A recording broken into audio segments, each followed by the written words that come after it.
তোমরা কি আমার স্ক্রিনটা দেখতে পাচ্ছ? এনিওয়ান একটু হাত তুলে রেসপন্স করো। আচ্ছা, দেখা যাচ্ছে। ওকে।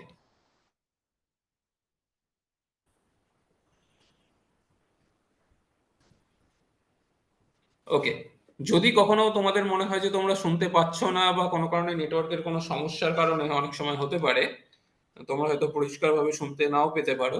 আহ, কিন্তু যদি কোনো পোর্শনে অসুবিধা হয়, ইমিডিয়েটলি হচ্ছে গিয়ে মাইক্রোফোন অন করে তোমরা জিজ্ঞেস করতে পারো। ওকে।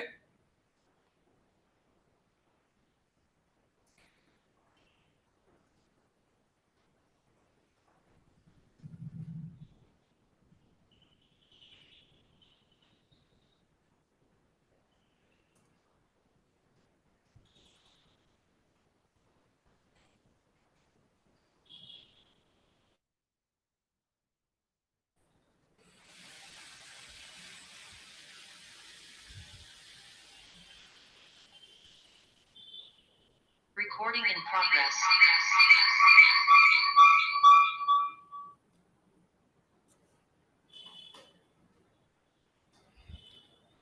Hello.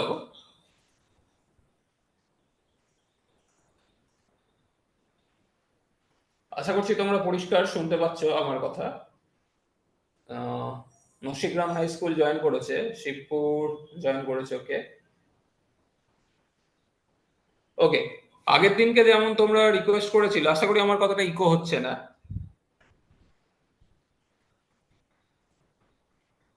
So today will discuss, আজকে আমরা ডিসকাস করব কন্টিনিউটি অফ লাইফ বা জীবনের প্রবাহমানতা। এই চ্যাপ্টারটা নিয়ে আমরা হচ্ছে কি একটু আলোচনা করব।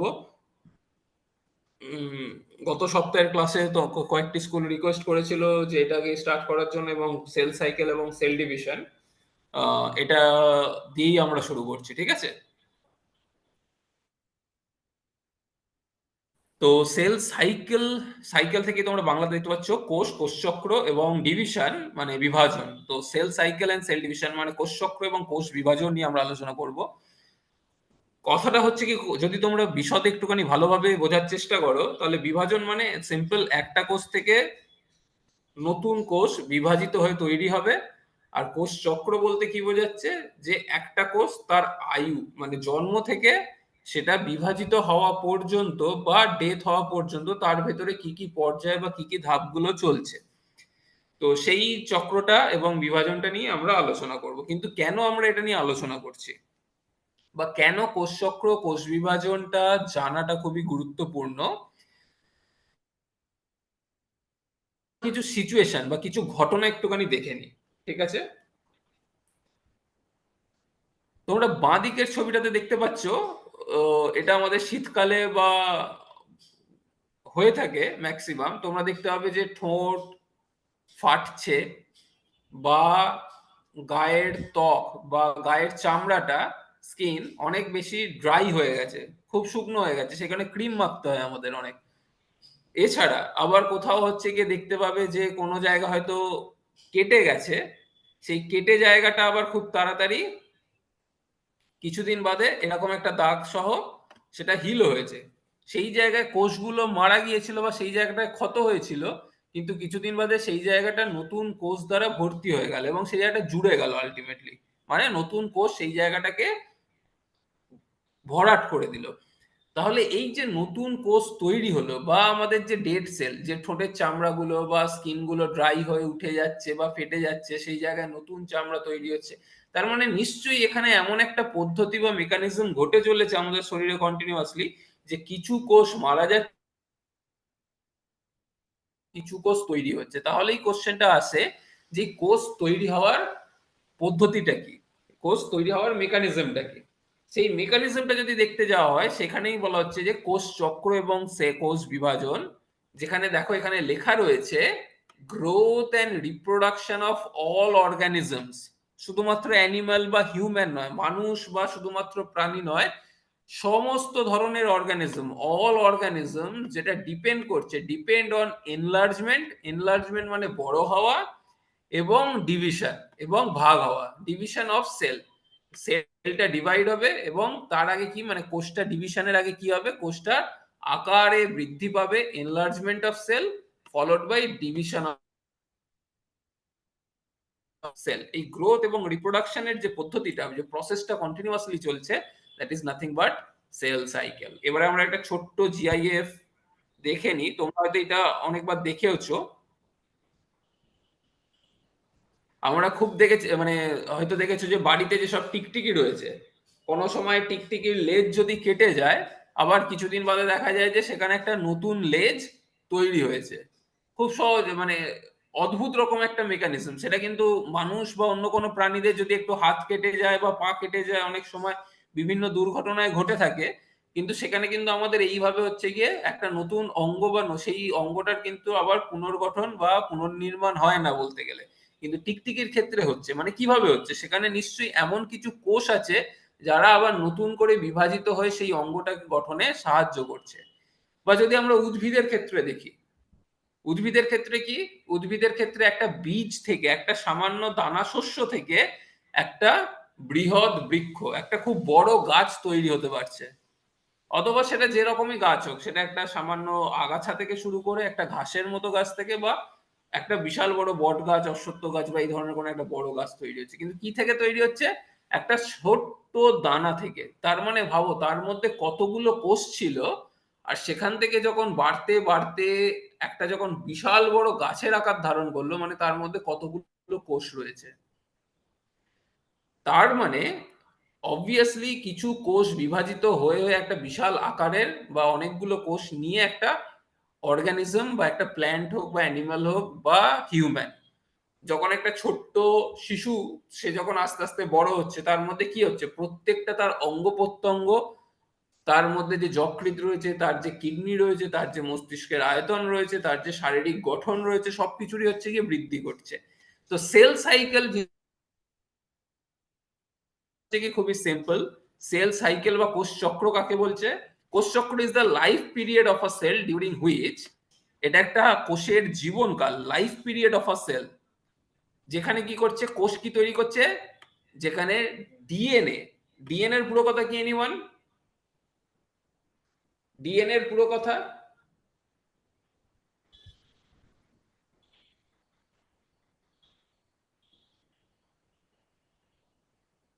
কোন একটি school? DNA, what is DNA? Sir D ribo nucleic acid. Yes, deoxyribo সি ribo nucleic. Nucleic acid. Yes, D ribo নয়। আরেকটা হচ্ছে কি আরএনএ। আরএনএ এর পুরো কথা হচ্ছে রাইবোনিউক্লিক অ্যাসিড। এই ডিএনএ আরএনএ নিয়ে আমরা পরবর্তী ক্লাসগুলোতে আরো ডিটেইলে ক্রোমোজোম, ক্রোমোজোমের গঠন এগুলো নিয়ে আলোচনা করব। আজকে তার হচ্ছে কি ইনিশিয়াল কিছু আলোচনা সেটার উপরেই হচ্ছে। তাহলে কি কোষ চক্র কাকে বলছে? কোষের হচ্ছে কি এমন একটা আয়ু যেখানে হচ্ছে গিয়ে কোষ ডিএনএ তৈরি করবে, সিনথেসাইজেস মানে নতুন ডিএনএ তৈরি করবে, গ্রো করবে, বৃদ্ধি পাবে এবং ডিভাইড হবে। ডিভাইড মানে এবং বিভাজিত হবে। কিসে? Into two daughter cell. এটা একদম ধ্রুব সত্য বলবো না, কিছু কিছু কোষ আছে যারা হচ্ছে বিভাজিত হয়ে চারটে কোষও তৈরি করে। সেই পাতটা হচ্ছে কি দুটো কোষ, দুটো থেকে আবার পরবর্তী চারটে কোষ, মানে একটা কোষ থেকে দুটো কোষই তৈরি হয়। তো সেইভাবে আমরা হচ্ছে কি কোষ চক্রের মানে কোষ বিভাজনের পদ্ধতিগুলোও দেখে নেবো একটু বাদে। তো কোষ সেল সাইকেল হচ্ছে গিয়ে কোষের একটা লাইফ পিরিয়ড, যেখানে সেল, তাহলে কোষ কি করছে? ডিএনএ তৈরি করে, বৃদ্ধি ঘটে এবং বিভাজিত হয়। তাহলে এই পরবর্তী প্রশ্নটাই আসে, এই কোষ চক্রের সময়কাল কতটা? Duration of the cell cycle. Duration মানে কতক্ষণ সময় লাগে সেল সাইকেল বা একটা কোষের এই হওয়া, সেখানে ডিএনএ তৈরি হওয়া তার নিউক্লিয়াসের মধ্যে, সেটা বৃদ্ধি পাওয়া এবং বিভাজিত হওয়া। এই ঘটনাটা ঘটার জন্য প্রত্যেকটা কোষের সময়কাল কত, বা এক কথায় বলা যেতে পারে সেই কোষটার আয়ু কত। ঠিক আছে? তো duration of a cell cycle basically কি হয়? প্রত্যেকটা অর্গানিজম বা প্রত্যেকটা কোষের ক্ষেত্রে এটা আলাদা আলাদা হয়। যেমন তোমরা যদি মনে করো, জাস্ট একটা খুব সহজ উদাহরণ দিচ্ছি, লোহিত রক্তকণিকা এবং শ্বেত রক্তকণিকার নাম তোমরা সবাই শুনেছো আশা করছি। আমাদের রক্তের মধ্যে, রক্তের উপাদানের মধ্যে আমাদের লোহিত রক্তকণিকা থাকে, শ্বেত রক্তকণিকা থাকে, অনুচক্রিকা থাকে। লোহিত রক্তকণিকার আয়ু কতদিন? এনিওয়ান? প্রায় 120 দিন। প্রায় গড় আয়ু প্রায় 120 দিন। শ্বেত রক্তকণিকার আয়ু কতদিন? 10 থেকে 15 দিন। আমি যখন শ্বেত রক্তকণিকা বললাম, খুব ইন্টেলিজেন্ট একটা অ্যান্সার হতে পারতো। এর একটা উল্টো কোশ্চেন হয় যে আমি কোন শ্বেত রক্তকণিকার কথাটা বলছি। ঠিক আছে? তো আমরা জানি আমাদের শরীরে 5 রকমের শ্বেত রক্তকণিকা রয়েছে।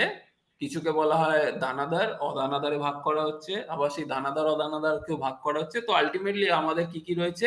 Neutrophil, eosinophil, basophil, lymphocyte, monocyte. এই প্রত্যেকটা শ্বেত রক্তকণিকারই আয়ু আলাদা, আলাদা। যে শ্বেত রক্তকণিকাটা আমাদের বডিতে অ্যান্টিবডি বা অনাক্রমতার জন্য রেসপন্সিবল, যখন আমরা কোনো ভ্যাকসিনেশন নিই, আমরা যখন কি প্রতিষেধক নিচ্ছি, কি হচ্ছে, যেমন আমাদের ওই পোলিও ভ্যাকসিন, বা সেটা ওরাল পোলিও ভ্যাকসিন হতে পারে, বা ছোটবেলায় বিসিজি দেওয়া হচ্ছে, বা কোনো একটা পক্স এর জন্য কোনো এগেনস্টে যখন কোনো ভ্যাকসিন দেওয়া হচ্ছে, তখন কি আমাদের শরীরে আগে থেকে আমরা প্রচুর পরিমাণে অ্যান্টিবডি তৈরি করে রাখি। তার মানে অবভিয়াসলি অ্যান্টিবডি তৈরি করার জন্য কি হয়, কিছু শ্বেত রক্তকণিকা অলরেডি স্টোর অবস্থাতে থাকে। আবার আমরা যখন কোনো একটা ইনফেক্টেড হই, আমি ডিটেলে ঢুকছি না, আমাদের শরীর যখন কোনো একটা বাইরের ভাইরাস বা ব্যাকটেরিয়া দ্বারা আক্রান্ত হয়, তখন আবার একটা অন্য ধরনের ডাব্লিউবিসি বা শ্বেত রক্তকণিকা, যেমন লিম্ফোসাইট হচ্ছে কি সেগুলোকে ধ্বংস করার জন্য এগিয়ে আসে। আবার যখন একবার ইনফেক্টেড হলে দ্বিতীয়বার যখন আমরা যদি আবার সেই একই ভাইরাস দ্বারা ইনফেক্টেড হই, বডির মধ্যে অলরেডি অ্যান্টিবডি থাকে, সেটা আবার বি লিম্ফোসাইট নামক একটি লিম্ফোসাইট অলরেডি অ্যান্টিবডি তৈরি করার জন্য সেখানে প্রস্তুত থাকে, সেটাকে চেনার জন্য। তো এই প্রত্যেকটা বি লিম্ফোসাইট যেমন বছরের পর বছর হচ্ছে কি আমাদের শরীরের মধ্যে থাকতে পারে, ধ্বংসই হয় না। আবার 10 থেকে 15 দিন যেমন বললে, এক্স্যাক্টলি কোন শ্বেত রক্তকণিকাটা যদি ধরা হয়, তাহলে কিছু শ্বেত রক্তকণিকা 10-15 দিন, কিছু শ্বেত রক্তকণিকা 24 ঘন্টা থেকে 1 থেকে 2 দিন মতো থাকে। আবার কিছু শ্বেত রক্তকণিকা আছে যারা হচ্ছে গিয়ে বছরের পর বছর থাকে। ঠিক আছে? তো এইরকম বিভিন্ন কোষ, ঠিক একইভাবে তোমরা জানো আমাদের স্নায়ু কোষ বিভাজিত হয় না। খুব সহজভাবে তোমরা হয়তো পড়েছো আমাদের স্নায়ুতন্ত্র যখন পড়েছিলে বা পড়বে, তো সেখানে হচ্ছে কি স্নায়ুকোষ আমরা জানি সাধারণত নিউরন বিভাজিত হয় না। তো সেরকম তাহলে প্রত্যেকটা কোষেরই একটা নির্দিষ্ট সাইকেল রয়েছে, যেটা কি ধরনের কোষ এবং কোথায় কোন অর্গানিজম, একটা অ্যামিবার লাইফ সেল সাইকেল, আর একটা হচ্ছে গিয়ে লোহিত রক্তকণিকা বা একটা শ্বেত রক্তকণিকা সেল সাইকেল, বা একটা অন্য একটা যকৃতের কোষের সেল সাইকেল, বা উদ্ভিদের একটা পাতার কোষের সেল সাইকেল। প্রত্যেকটা কোষ চক্র কিন্তু আলাদা আলাদা সময়ে বা আলাদা আলাদা ডিউরেশনের দরকার হয়। তাহলে আমরা একটু খুব সহজে একদম, মানে জাস্ট একটা পুরনো একটুখানি দেখে নেবো আমাদের হিস্ট্রি, আমাদের history of discovery of cell and cell cycle, cell division এবং কোষ চক্র এবং কোষ বিভাজনের পর্যায়গুলো একটুখানি আমরা দেখে নেব।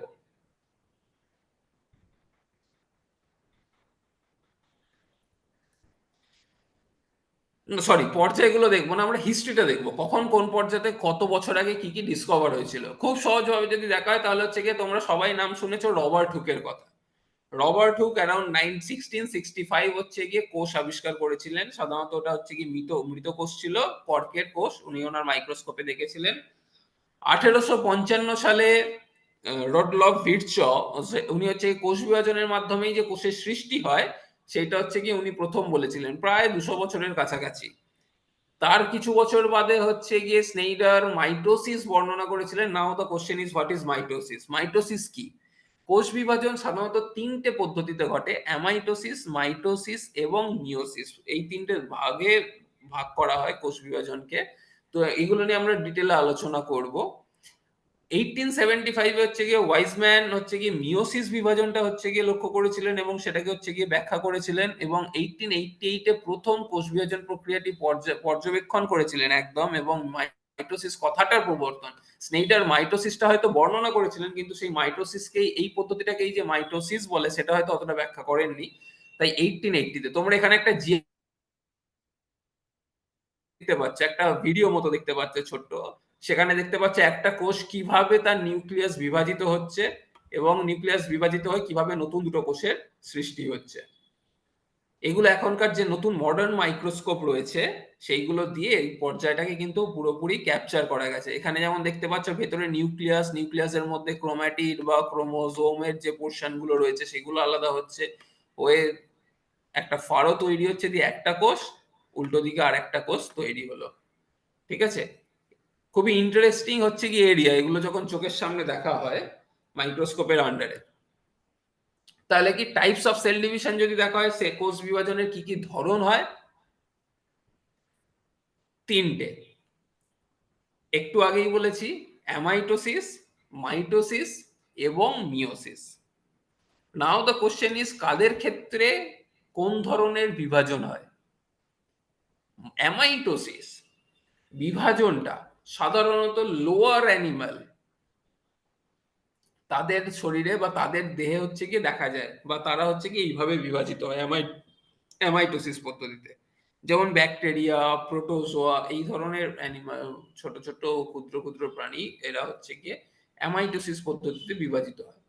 মাইটোসিস কোষ বিভাজন হচ্ছে সোম্যাটিক সেল। সোম্যাটিক সেল কথাটার অর্থ হচ্ছে কি আমাদের যে বিভিন্ন দেহের যে সেলগুলো রয়েছে সেইগুলো হচ্ছে গিয়ে দেহের, এক্সেপ্ট হচ্ছে কি আমাদের গোনাড, আমাদের যে অ্যানিম্যালের ক্ষেত্রে শুক্রাশয় এবং ডিম্বাশয় বা শুক্রাণু এবং ডিম্বাণু, উদ্ভিদের ক্ষেত্রে হচ্ছে গিয়ে রেণু।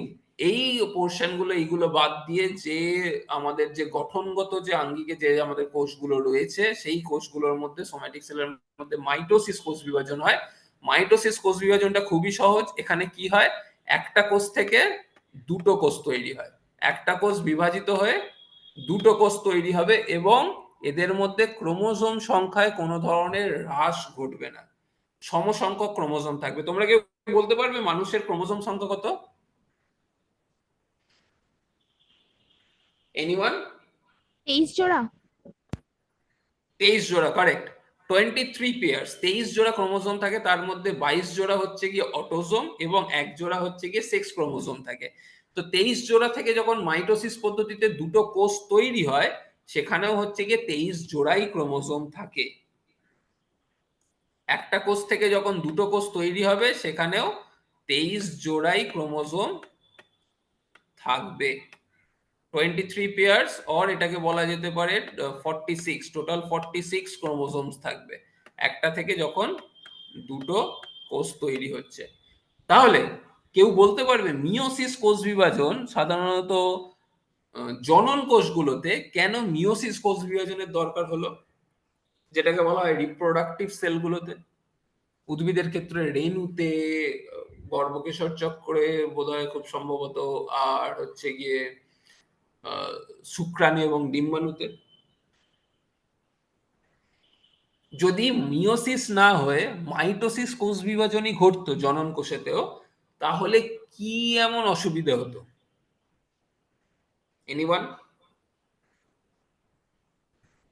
তোমরা কোশ্চেনটা বুঝতে পেরেছো?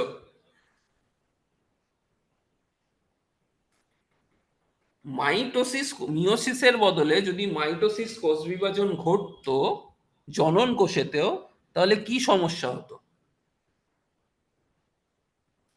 মিওসিস কোষ বিভাজন কাকে বলে? মিওসিস কোষ বিভাজন হচ্ছে গিয়ে যেখানে ক্রোমোজোম সংখ্যা হাফ হয়ে যায়, n/2।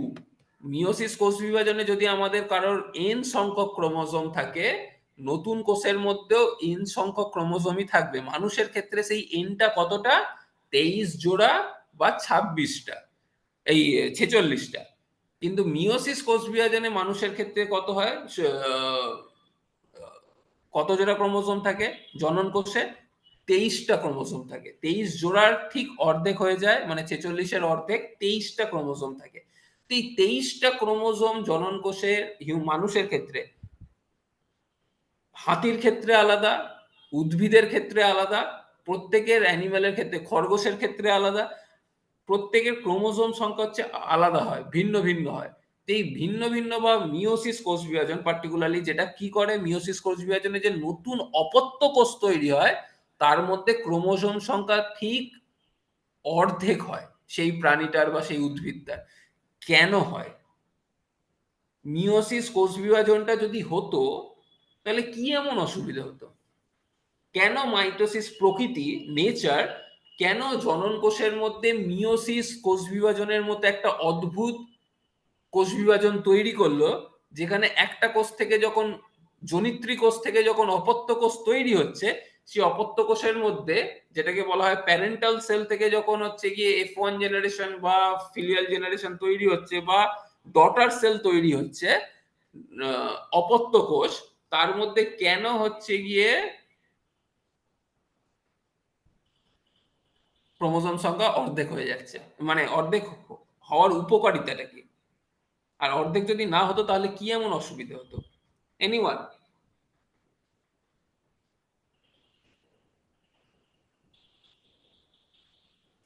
এই অ্যান্সারটা তোমাদেরকেই দিতে হবে।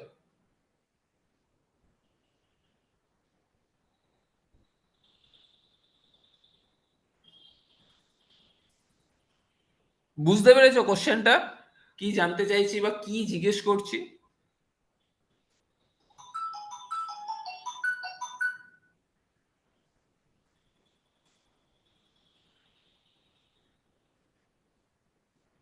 Anyone please?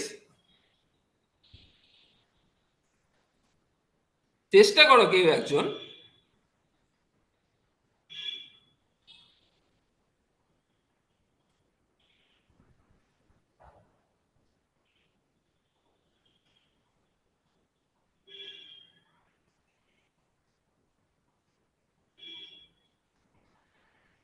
ওকে, মিওসিস কোষ বিভাজন আমি বলছি। মিওসিস কোষ বিভাজনে কি হয় বললাম?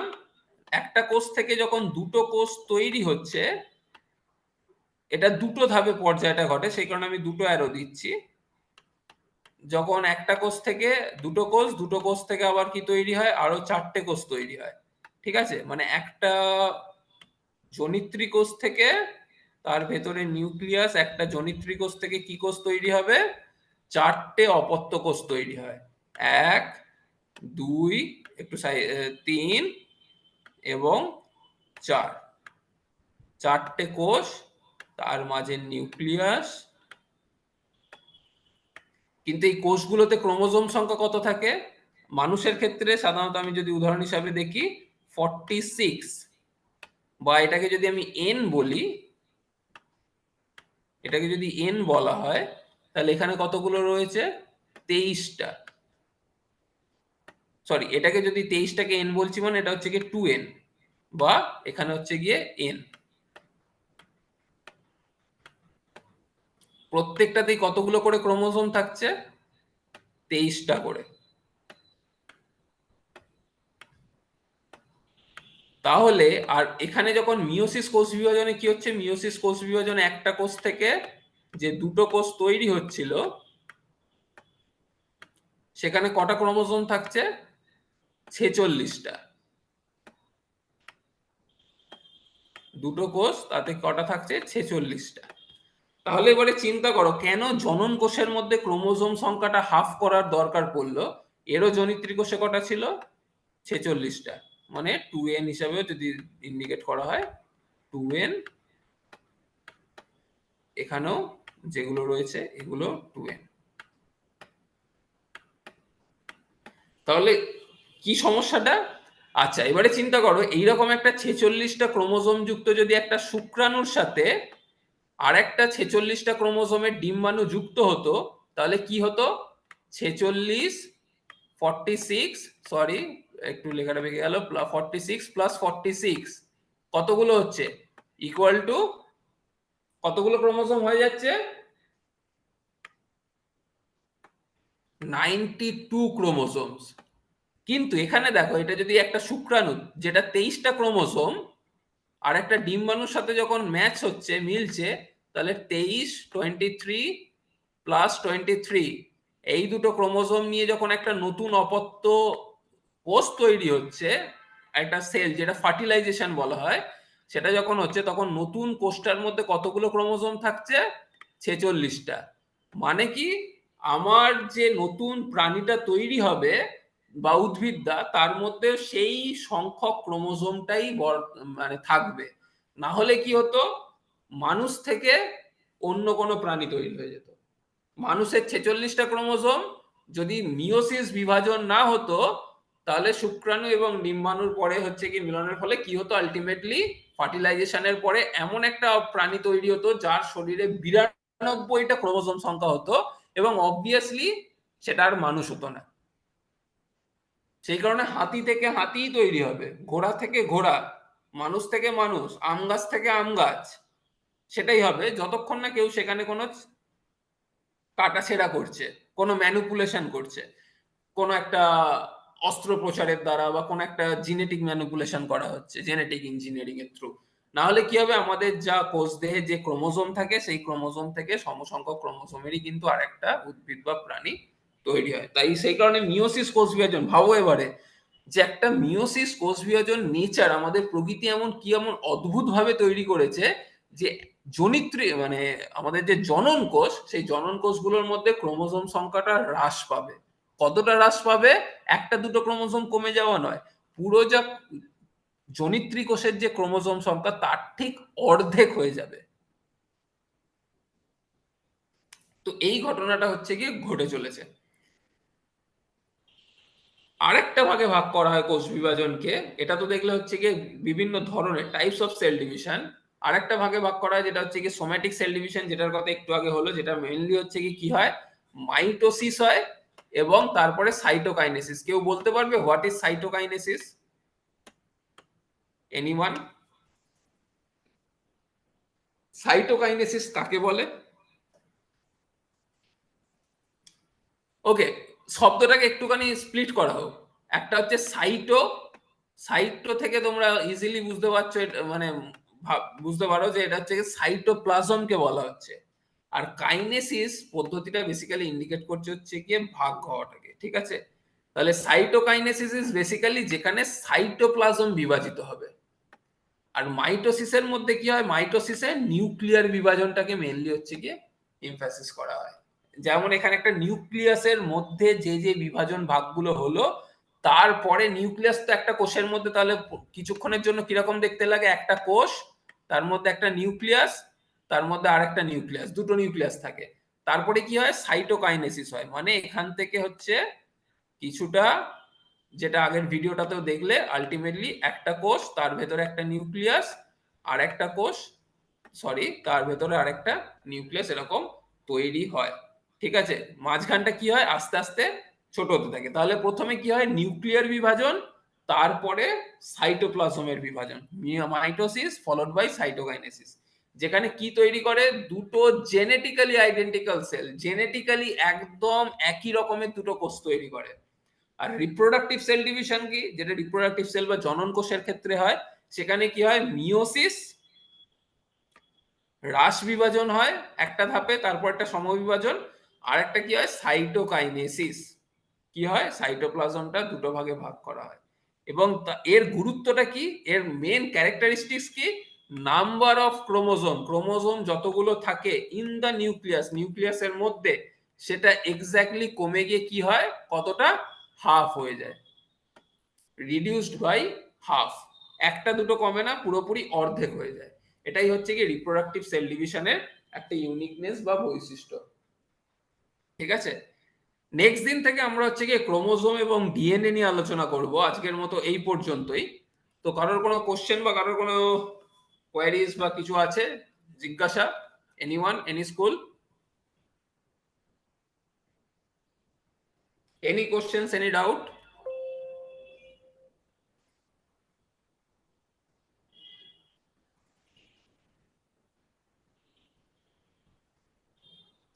Any questions, any doubt, anyone?